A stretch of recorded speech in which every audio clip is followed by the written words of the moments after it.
laisalaka minal amri syai'un aw yatuba alaihim aw yu'adzibahum. Muhammad, meskipun kamu kekasih saya, kamu tidak punya otoritas menentukan si A dimaafkan, si A disiksa.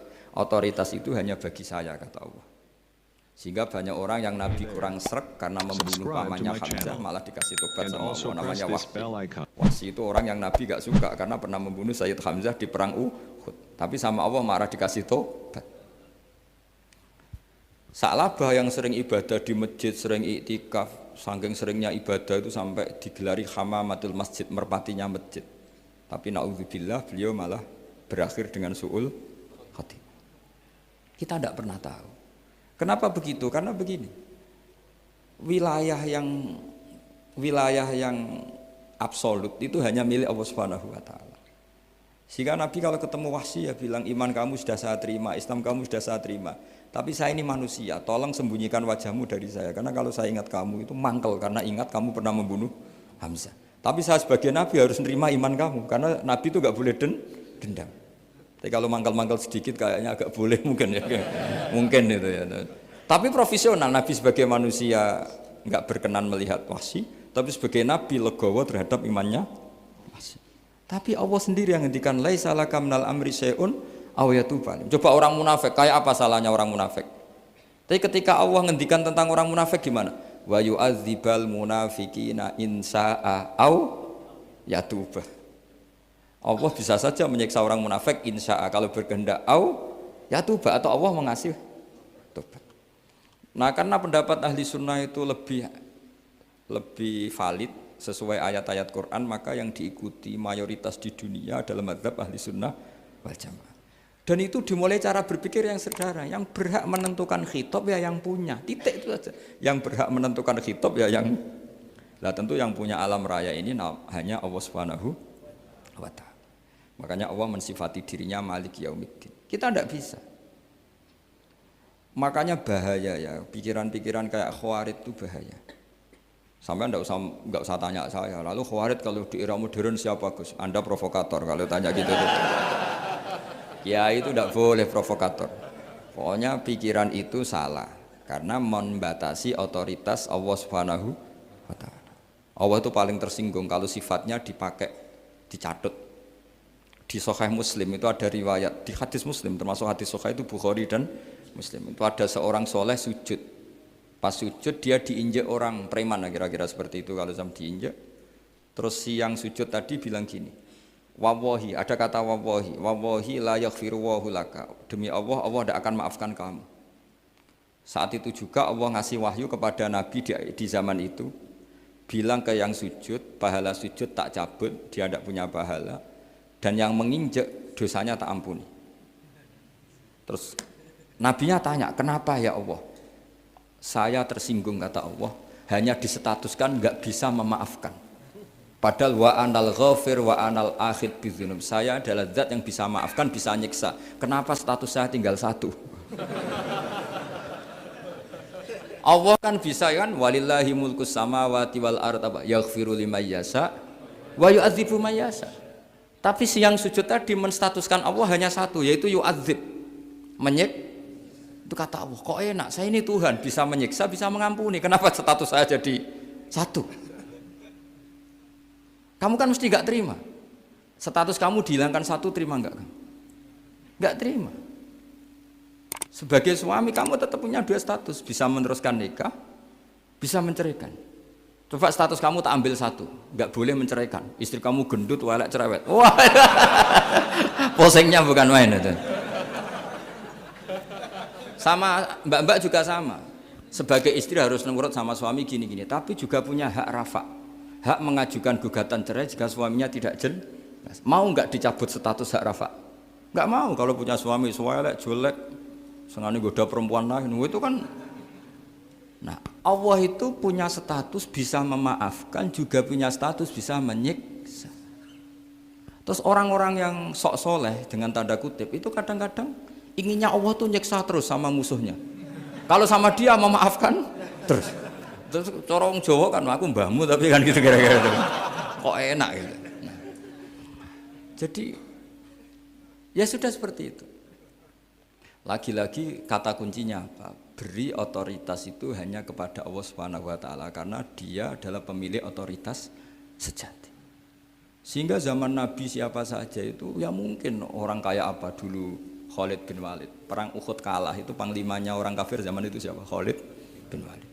Dan dia melakukan pembunuhan masif zaman itu. Tapi dia dikasih tobat. Namanya Khalid bin Walid. Tapi Sa'labah yang tukang di masjid kadang berakhir seperti itu. Ya sudah, akhirnya kita mau tidak mau ya sudah introspeksi. Sampai sesoleh apapun kita selalu diajarkan doa ya muqallibal qulub tsabbit qalbi ala dini. Karena kayak apa kalau hati kita dibolak-balik? Karena cara berpikir tentang Islam dan tentang ateis atau tentang kekafiran itu mirip satu visi. Makanya ini hati-hati mahasiswa karena senangnya berpikir sendiri. Ada ngelantur kemana-mana. Saya beri contoh. Sampean kalau sekarang masih miskin, berbahagialah. Karena miskin itu mudah jadi orang dermawan. Kalau orang sudah kaya itu ribet. Coba misalnya sampean jadi santri saya, tak contohkan. Biasanya santri kalau sama kiainya akan loyal. Kamu miskin punya ayam 2, tak minta 1 boleh enggak? Boleh, padahal itu 50%. Ya, terus punya uang 100.000, tak minta 50.000 kira-kira boleh enggak? Boleh, padahal itu 50%. Tapi kalau kamu kaya, punya uang 1 miliar, tak minta 500 juta, boleh enggak kira-kira? Padahal itu berapa? 50%. Gampang mana dermanya orang kaya sama orang miskin? Untuk mengamal 50, itu mahasiswa yang masih miskin-miskin, uangnya hanya 100.000, nraktir temannya habis nggak masalah. Padahal itu berarti 100%. Uangnya 50.000 diminta temannya dikasihkan semua. Padahal itu aset satu-satunya. Nah, Sa'labah itu cara berpikir gitu sehingga Allah tersinggung. Saya beri contoh ya, Sa'labah itu singkat cerita kan kalau habis jamaah salam langsung lari pulang. Terus ditanya sama Nabi, kenapa kamu kesusu pulang gitu? Istri saya di rumah masih belum pakai baju karena gantian sama saya. Saking miskinnya tuh baju itu gantian. Sama nggak usah bayangkan lalu di rumah telanjang kayak apa, berarti kamu porno. Kamu porno berarti, tidak boleh. Pokoknya ceritanya seperti itu, tidak usah lari, gantian pakai itu. Singkat cerita, ya Rasulullah, saya ini didoakan kaya. Sampai 3 kali Nabi bilang, bisa saja miskin itu lebih baik bagi kamu. Lama-lama sampai memaksa Nabi, akhirnya Nabi berdoa. Terus beliau kaya. Dan Sa'labah agak salah, dia nggak minta paket kaya barokah, tapi mintanya kaya saja, diturutin kaya. Pertama punya kambing di pegunungan ya, kalau di Arab itu kan kambing diletakkan di Jabalen, Mabinal Jabalen, di antara 2 lembah itu 40 sampai 80 sampai 4.000. Singkat cerita ketika 40 Nabi sudah memerintahkan sahabat diminta zakat. Berarti kalau 40 itu 1. Kalau 80 kira-kira 2. Ya sudah gitu. Sebetulnya ketika 40 kalong 1 terkurangi 1 zakat itu kan ringan karena masih 39. Ya kayak tadi kamu punya uang 1 juta. Jangan 1 juta, 500.000 sudah agak berat kamu. Tidak gini saja, tak beri contoh. Betapa mudahnya dermawan bagi orang miskin. 1 juta itu kan zakatnya berapa? 25.000 ya. Rubul usyur kalau dalam bahasa Arab itu berapa? Kalau bahasa kampus kan berapa? 2%. 2,5 ya. 2,5. Itu bahasa keliru sebetulnya. Sama ikut saya saja. Saya itu berkali-kali saya pernah garap matematika, cepet-cepetan mbek pakar matematika itu mesti cepet saya. Karena saya ini agak bedui. Orang bedui itu cara berpikir itu lebih gampang. Jadi kalau orang Arab, tak ajarin matematika Arab ya. Itu enggak ada porogapit. Jadi begini cara berpikir orang Arab itu berpikir bertahap. Ya kalau 2,5 itu kalau orang Arab bilang rubul usyur apa? Rubul usyur, 1/4 dari 10. Jadi kalau orang Arab berpikir bertahap. Jadi misalnya 1 juta, 1/10-nya berapa? 100.000. Terus 1/4-nya berapa? 25.000. Jadi disebut rubul usyur, 1/4 dari 10. Jadi 1 miliar, cari 1/10-nya dulu, 100 juta. Terus 1/4-nya. Sehingga nggak usah porogapit ruwet. Jadi orang Arab kalau bilang 1/10 sama 1/20 itu tidak bisa. Karena nanti dadak porogapit. Orang Arab bilang al-usyur atau nisful usyur. Misalnya zakatnya apa itu zuruk, berarti 100, 1/10-nya berapa? 10. Terus orang Arab kalau misalnya pertanian kamu biayai zakatnya 1/20. Orang Arab bilang bukan 1/20, nisful usur. Berarti berapa? 100 usurnya 10. Separuhnya 1/10. Berarti 5. Lah 5 ini bahasa kamu apa? 1/20. Ya. Bahasa orang kampus 5 kan 1/20. Kalau 10 1/10. Kalau orang Arab bilang apa? Usyur atau nisful, kan gampang gitu. Ya saya ulang lagi ya, berarti kalau 1/10-nya 1 juta, usurnya berapa?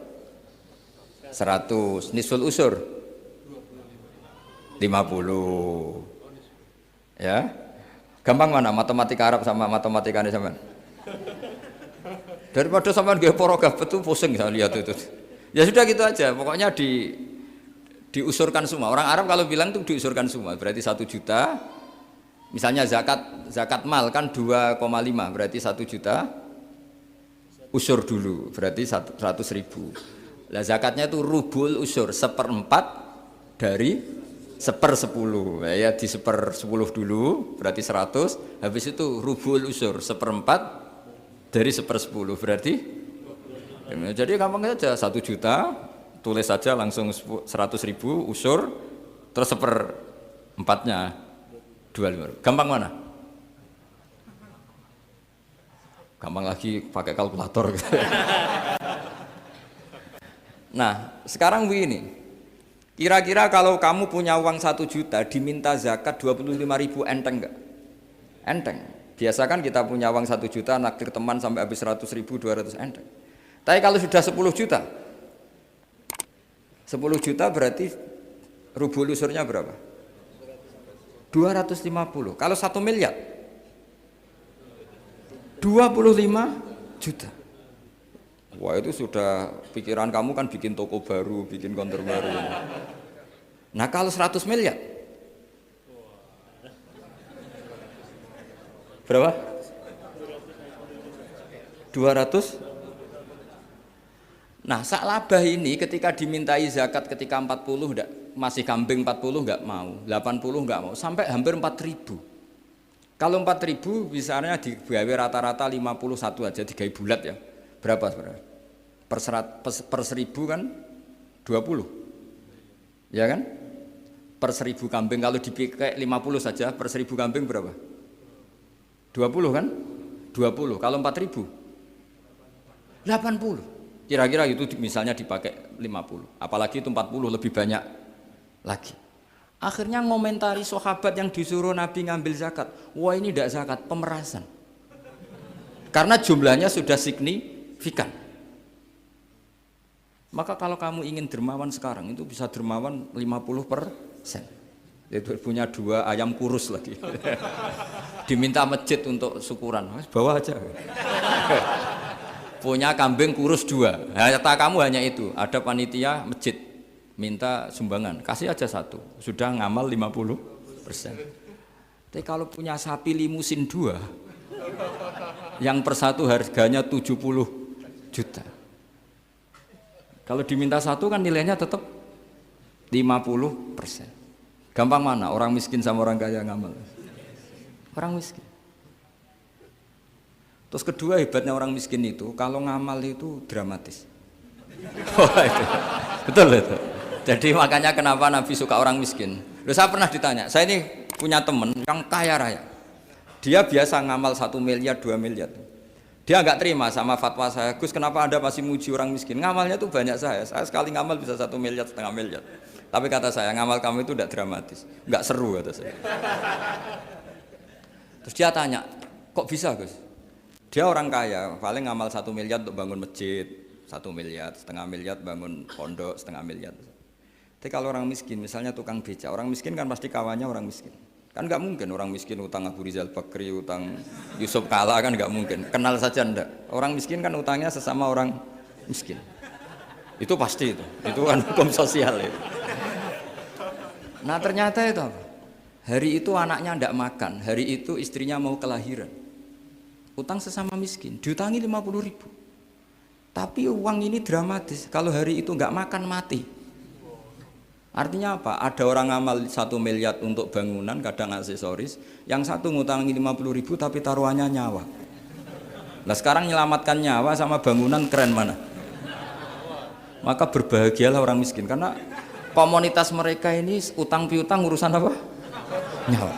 Jadi ini lebih dramatis, lebih dramatis, lebih keren. Makanya utang piutang orang miskin itu paling diabadikan Quran karena lebih keren, lebih keren. Karena nyawa apa? Loh saya ini kan termasuk kecil sudah kiai agak keren, sudah kiai agak mapan. Itu kalau orang-orang kaya nawarin saya paling Gus nggak ganti mobil, nggak ganti aksesoris mobil itu.